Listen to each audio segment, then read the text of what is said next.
Niagara-on-the-Lake. Niagara-on-the-Lake is a little town at the mouth of the Niagara River.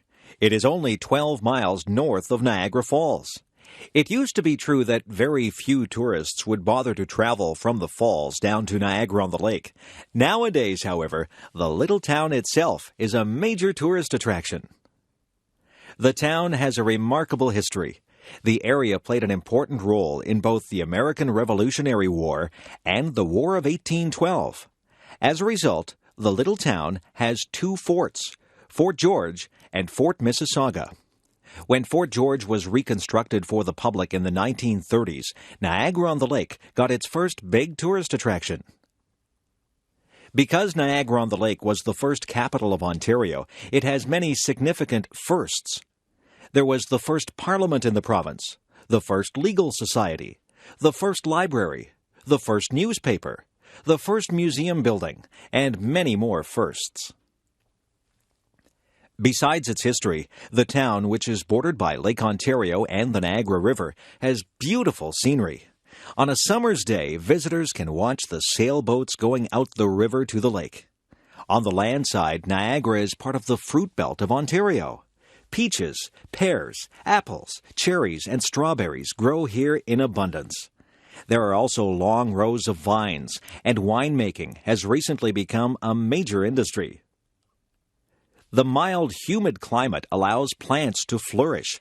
The trees, especially the oaks, grow to remarkable heights. Flowering trees and shrubs perfume the air in the spring. Gardens are often spectacular for much of the year. Because of this, Niagara-on-the-Lake attracts many painters and photographers. Many of the private homes also have a long history, and great care is taken to keep them looking their best.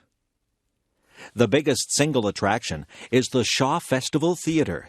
The festival was founded in 1962 by a group of Shaw enthusiasts. Early productions were often held in the historic courthouse on the main street, and plays still take place there. In 1973, however, a new 861-seat Shaw Theatre was built at the south end of town. Since then, traffic to Niagara-on-the-Lake has been steady all through the long summer season. In 1996, Niagara-on-the-Lake was voted the prettiest town in Canada.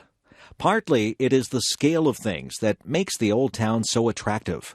The old town is only about 8 blocks long by 8 blocks wide. It has a population of little more than 1,000 people. Nonetheless, there is a lot for people to do and see. There are many interesting shops, old hotels, bookstores, art galleries, museums, a golf course, a marina, historic churches and cemeteries, several parks, 3 theaters, and lots of restaurants. Because it is small, Niagara-on-the-Lake is a good place to walk around or bicycle around. There are also horse and wagon rides. Although the main street can be hectic in tourist season, one doesn't have to go far off the main street to get in touch with an older, slower time. Most of the downtown buildings haven't changed much since the days of Queen Victoria, and tourists can still imagine that they are back in the days before computers and television.